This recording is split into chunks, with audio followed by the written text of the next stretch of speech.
In Module 4, we're going to talk about how you can develop an inside track at one or more law schools that you want to get into. And the way you're going to do that is by developing and cultivating as many meaningful connections as you can to the places where you want to attend. Now, I remember one of the more memorable parts of going through the law school admissions process came in the winter after I had spent the fall applying to different law schools. And I remember very soon after had gotten in, I received an email from a professor on the Harvard Law School faculty. And I remember the first line of the email was, "The shoe's on the other foot now. I'd like to recruit you to come to Harvard Law School over my friend and colleague." And then he named a professor at Yale Law School who he knew I knew and wanted to work with. Now, the reason that happened is because some time before I had applied, I had reached out to this professor to see if I could work with him as a research assistant or on one of his projects. And I knew about him and wanted to work with him because he had spent some time in Iraq and he was an expert on different Middle East issues, which tracked very closely to some of the work I had done in other capacities and with a lot of my academic work. Now, I remember we weren't quite able to work something out, and he never had offered me sort of an opportunity to work with him at the time, but he remembered that nevertheless. And also I had mentioned in my Harvard application my interest in working with this professor. So that's what led to that. Now, what I had done here with that professor, I had done at each of the four schools that I had applied to in different ways, and I'll talk about that more. But what ended up happening was that I got this email from Harvard, and then very soon after that, I got an email from the dean at Columbia, also trying to recruit me. And the way Columbia did it, they offered me a full merit-based scholarship. And in explaining why I got the scholarship, they noted very specifically the reasons why I should come to Columbia, and they noted, almost verbatim what I had written in my application. And the dean even said, "You explained so well in your personal statement why you wanted to come to Columbia. We really want to make sure you come." So, what's going on here and why I talk about this is to illustrate a reality that when you're on the outside and you're trying to apply to these schools and you're trying to figure out what you can do, um, it can feel like you're just kind of begging and clawing your way in the door, and that these law schools have this whole abundance of people who they want to who are trying to get in, and they have all the power. But the reality is that it's actually not true. That if you think about it, the sort of the competition is actually going both ways. Yes, a lot of people want to go to these top schools, as you can see by the acceptance rates and the high bar you have to meet. But the reverse is also true, that there actually is a small echelon of students who all the law schools really want. And they want not only to let them in, but also make sure that they actually come. And the reasons for that, there are many. I mean, one is that every time they admit someone, whether or not they can actually get that person to enroll in the school has bearing on their prestige as a law school. But then obviously they want you as a student and then as an alum. I mean, they're really making, from the moment that they make a decision to admit you, they're really making a gamble, or making an investment in you. So the question is, how can you become one of these applicants who the law schools are fighting to get? Now, we've talked in the earlier modules about your academic performance and also becoming the best in a certain niche, but a really valuable way to do this, and I think in a severely underappreciated way, is to show the law schools that you really have a special connection to their school, that you have really well thought reasons to go there, and that other people in their community who they value can vouch for you, vouch for your interest, and advocate for you. Now, I think the the ultimate goal here would be to get a letter of recommendation from someone who's really going to carry weight with the dean or of admissions or whoever's reading your application, and who can really make an argument for why you would be the right fit at that particular school.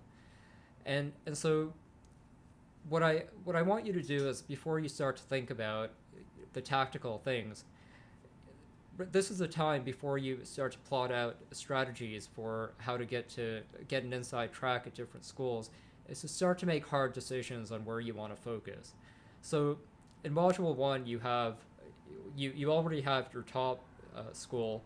Then you have a second category of places where you'd be happy to accept an offer, and then you have a third group of schools where it's more iffy whether or not you'd go compared to other choices.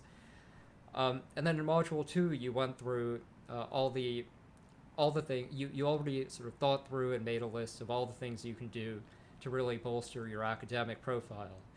This was the LSAT, the GPA, and also your other intellectual profile.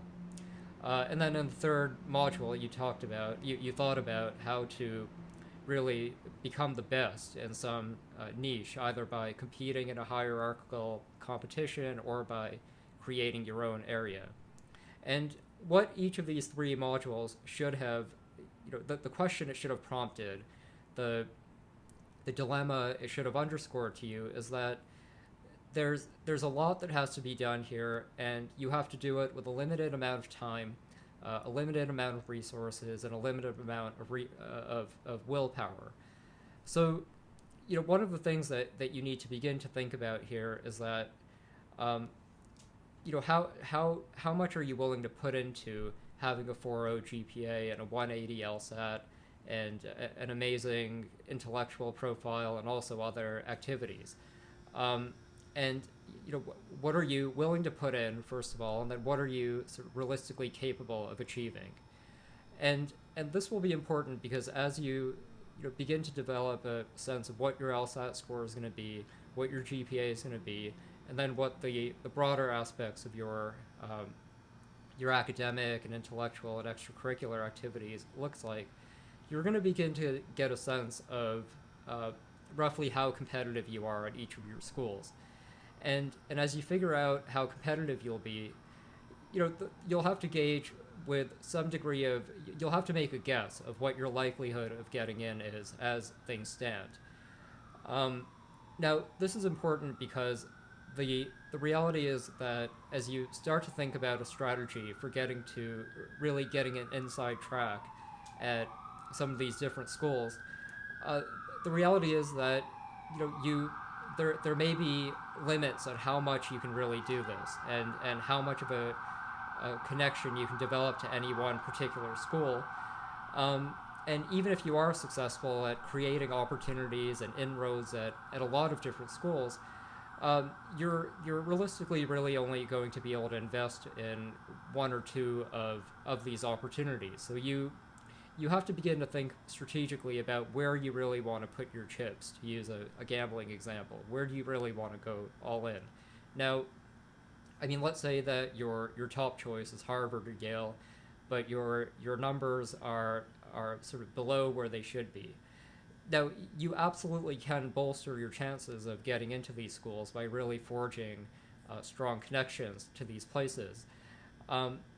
But the reality is that you're still taking a gamble, because even if you have a lot of connections at a certain school, there's a pretty high bar you have to meet if your academic and other connections are not up to par.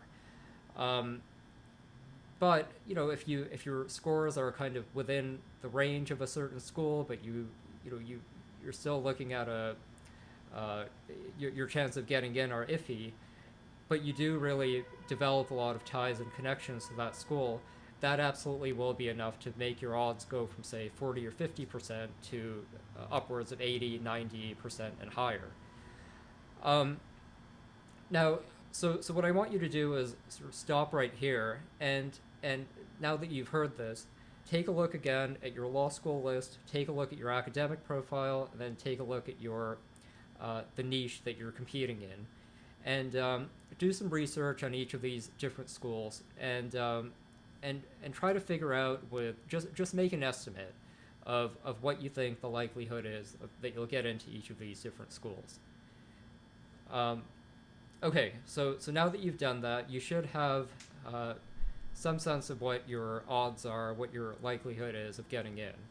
Now, what I want you to do is think about you think about your interests, think about the different extracurriculars that you might want to do, and start to brainstorm all the different ways that you could conceivably build relationships with a certain school.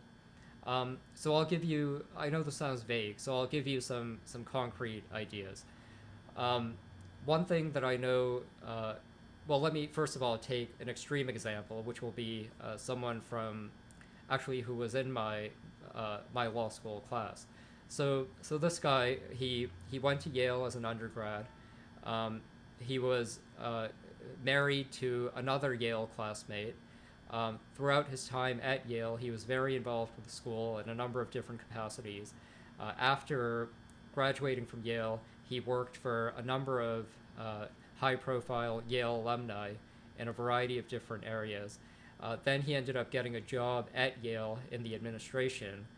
And during that time that he was working in the Yale administration, he got to know, he was obviously working closely with the president of Yale, very closely, and being in that position allowed him to get to know a lot of different people in the Yale Law School administration and faculty. So, I don't know what his LSAT and GPA was. I mean, I just have no idea. But the point is that his ties to the school were so strong that you can imagine who his letters of reference were coming from, and I think it's fair to say that he had an inside track and a presumption of getting in a way that other people didn't. Now, I mean, that would be an extreme example, but a lot of people develop other strategies to try to get in. I think a very common one is to be a research assistant to someone on the faculty. Or in fact, not even a research assistant, sometimes you can even be a collaborator. One friend of mine who ended up going to law school a little bit later after doing most of his PhD, part of his PhD work involved actually working alongside one of the members of the Yale faculty. And obviously he was able to get a solid letter of recommendation. Another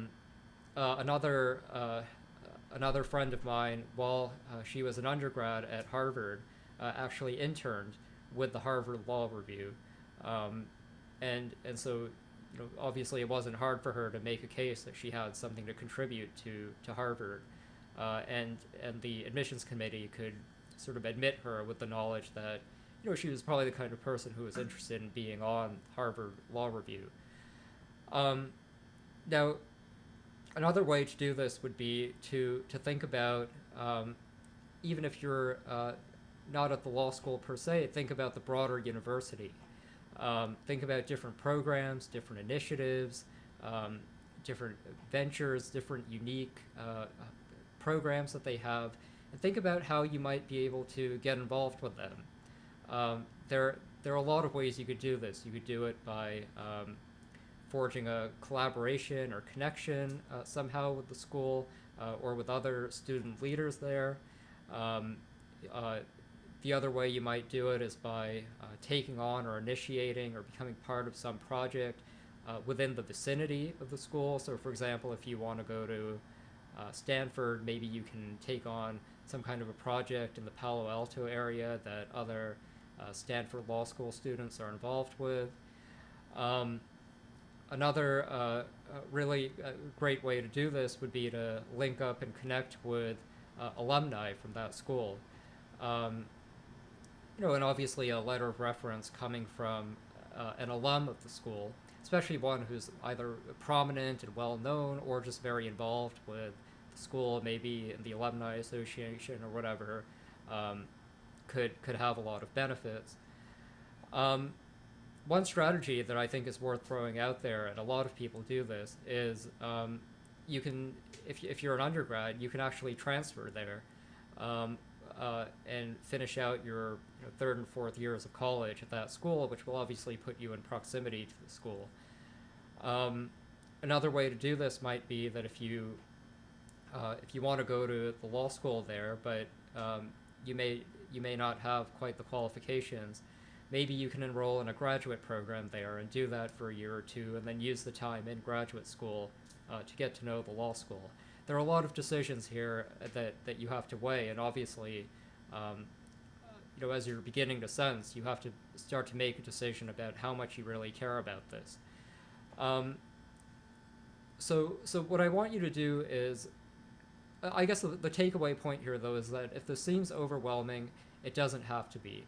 That, as I showed you with the example of the Harvard Law School professor, even making an attempt that doesn't bear fruit, that doesn't go anywhere,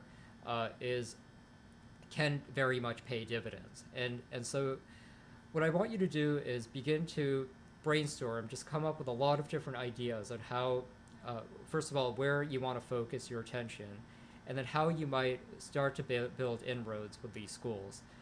One way to do that, the easier, you're going to have an easier time doing this if you've really gone through modules 1 through 3, paid a lot of attention, done a lot of the work, and really come up with areas of concentration and focus, really understanding what you bring to the table.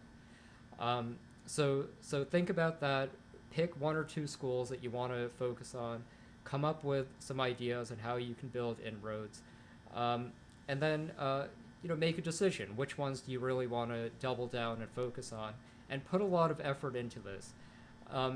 The final thing I'll say here is when you're doing something like this, you're gonna have to toughen up a little bit and realize that you're gonna deal with a lot of rejection, a lot of discouragement. You're gonna send a lot of emails that get ignored. You're going to sort of reach out to people who are just going to say they're not interested. People are going to say your idea doesn't make sense. If you're getting into thinking about transferring to a school, or spending the summer maybe, or whatever in another city, people are going to question or criticize that decision. This is going to be tough in a lot of different ways, and one of the reasons why this is such a powerful thing to do is not only the end result, which is obviously, some kind of obvious thing on your resume and in your application that demonstrates interest, but also, navigating this process and making this project happen, creating these opportunities, is going to teach you a lot about the process generally. So go through this and let me know if you have any questions.